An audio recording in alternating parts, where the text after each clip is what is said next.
2013 সনে আমাদের আল্লামা আহমদ শফি রহমতুল্লাহ আলাইহির নেতৃত্বে আমরা যখন শাপলা চত্বর কায়েম করেছিলাম, তার আগে এদেশের স্বঘোষিত একদল নাস্তিক মুরতাদ ব্লগারেরা আমার নবীকে ব্যঙ্গ করেছিল, আমার নবীকে গালি দিয়েছিল, আমার আল্লাহকে গালি দিয়েছিল। আমরা স্মরণ করিয়ে দিতে চাই, আমরা কিন্তু এখনো আসি, আমরা কিন্তু পলাইয়া যাই নাই। আমাদেরকে হারিকেন দিয়া তালাশ করা লাগবে না।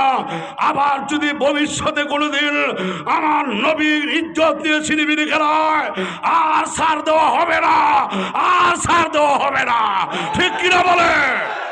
আমি গতকালকে ময়মনসিংহ বালুকায় লক্ষাধিক জনতার সামনে বলেছিলাম, খলিফাতুল মুসলিমিন হযরত ওমর রাদিয়াল্লাহু তাআলা একটা ময়দানের দিকে তাকায়া কাঁদতেছিলেন। সাহাবায়ে কেরাম বললেন, আমিরুল মুমিনিন মাঠের দিকে তাকায়া কাঁদেন কেন? উনি বললেন, কান্নার কারণ হলো আমি ওমর ছিলাম এই মাঠের একজন উটের রাখাল।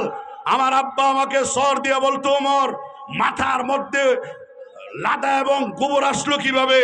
ওমর রাদিয়াল্লাহু তাআলা বলতেন, আব্বা যখন প্রচন্ড রুদ্র ছায়ার জন্য আমি উটের পিছনে গিয়া দাঁড়াই, উট লেদায় সেনায় আমার মাথার মধ্যে পড়ে।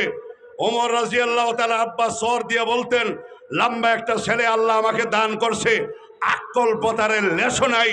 ওমর রাদিয়াল্লাহু তাআলা বলেন, আমার আব্বা বলতেন বিবাহ করলে বউ পালনের যোগ্যতা তার থাকবে না। হযরত ওমর বলেন, এ সাহাবায়ে কেরাম শোনো, আজকে ময়দানের দিকে তাকিয়ে কান্নার কারণ হলো যে ওমর উটের রাখালের যোগ্যতা ছিল না। আমি ওমর আজকে খলিফাতুল মুসলিমিন, অর্ধ জাহানের বাদশা। ঠিক কিনা বলে?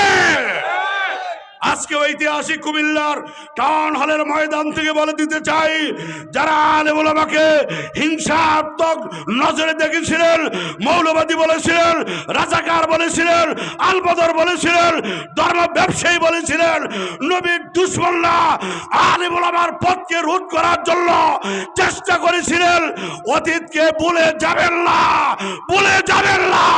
টেন্ডারবাজি বন্ধ করেন, চাঁদাবাজি বন্ধ করেন, দখলদারিত্ব বন্ধ করেন।